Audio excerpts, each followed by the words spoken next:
Hi, എല്ലാവർക്കും സ്വാഗതം.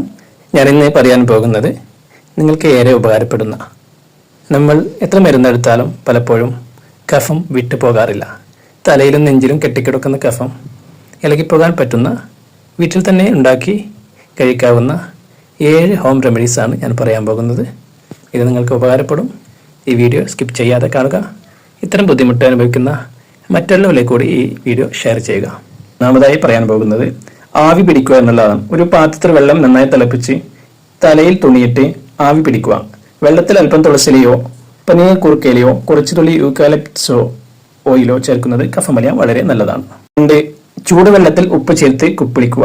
1 glass ചൂടുവെള്ളത്തിൽ 1/4 സ്പൂൺ ഉപ്പ് ചേർത്ത് തൊണ്ട കുപ്പിളിക്കുക. ഇത് തൊണ്ടയിലെ തടസ്സവും വീക്കവും കുറയ്ക്കാനും കഫം പുറന്തള്ളുവാനും സഹായിക്കും. 3. ഇഞ്ചി, കുരുമുളക്, തുളസി ചായ. ഒരു ചെറിയ കഷ്ണം ഇഞ്ചി, 4-5 കുരുമുളക് മണി, കുറച്ച് തുളസിയില എന്നിവ ചേർത്ത് വെള്ളത്തിലിട്ട് തിളപ്പിച്ച് അരിച്ചെടുക്കുക. ഇതിലേക്ക് അല്പം തേൻ ചേർത്ത് കുടിക്കുന്നത് നെഞ്ചിലെ കഫക്കെട്ടിന് വലിയൊരു ആശ്വാസം നൽകും. 4. പനീർ കൂർക്കയും തേനും. പനീർ കൂർക്കയുടെ ഇല വാട്ടി പിഴിഞ്ഞെടുത്ത നീരിൽ അല്പം തേൻ ചേർത്ത് കഴിക്കുന്നത് കഫം അലിഞ്ഞു പോകാൻ വളരെ ഫലപ്രദമാണ്. 5. മഞ്ഞപ്പാൽ, ട്യൂമറിക് മിൽക്ക്. 1 ഗ്ലാസ് ചൂടുപാലിൽ 1/4 സ്പൂൺ മഞ്ഞൾപ്പൊടിയും അല്പം കുരുമുളക് പൊടിയും ചേർത്ത് രാത്രി ഉറങ്ങുന്നതിന് മുമ്പ് കുടിക്കുക. ഇതും കഫം ഇളകിപ്പോകാൻ വളരെ സഹായിക്കും.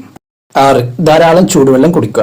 ഇളം ചൂടുവെള്ളം ഇടയ്ക്കിടയ്ക്ക് കുടിക്കുന്നത് കഫത്തിന്റെ കാഠിന്യം കുറയ്ക്കാനും എളുപ്പത്തിൽ പുറന്തള്ളാനും സഹായിക്കും. 7. വെളുത്തുള്ളിയും തേനും. 1-2 അല്ലി വെളുത്തുള്ളി ചതച്ച് അല്പം തേനിൽ ചാലിച്ച് കഴിക്കുന്നത് തലയിലെയും നെഞ്ചിലെയും അസ്വസ്ഥതകൾക്കും ശമനം നൽകും. ഇത് കഫം പുറന്തള്ളാൻ ഉപകാരപ്പെടും. ഈ വീഡിയോ നിങ്ങൾക്ക് ഇഷ്ടമായാൽ മറ്റുള്ളവർക്കൂടി ഷെയർ ചെയ്യുക. ഫോളോ, സബ്സ്ക്രൈബ്, ലൈക്ക് ചെയ്യുക. നന്ദി. വീണ്ടും കാണാം.